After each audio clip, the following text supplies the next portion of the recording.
ಯಾರ ಮಾತು? ರಾಜ ಮಾತು ಕೇಳ್ತೀಯಾ? ಯಾರ ಮಾತು? ಧನು ಮಾತು ಕೇಳ್ತೀಯಾ? ನನ್ನ ಮಾತು ಕೇಳ್ತೀಯಾ? ಧನು ಮಾತು ಕೇಳಲ್ಲ. ಅಮ್ಮ ಧನು ಅಡುಗೆ ಇತ್ತು ನೋಡ್ಕ. ಆಯಿತಾ.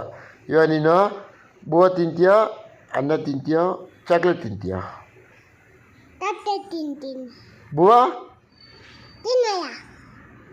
ಬೂವ ತಿನ್ನಲ್ಲ ಅಂದರೆ ಚಾಕ್ಲೇಟ್ ಇಲ್ಲ. ಇಡ್ಲಿ ತಿಂತೀಯಾ? ಇಡ್ಲಿ ತಿಂತೀನಿ. ಇಡ್ಲಿ ತಿಂತೀನಿ, ಆಮೇಲೆ ಚಾಕ್ಲೇಟು. ಚಾಕ್ಲೇಟು ಚಾಕ್ಲೇಟ್ ಬೇಕ್ರಿಯಲ್ಲಿ ಐತೆ.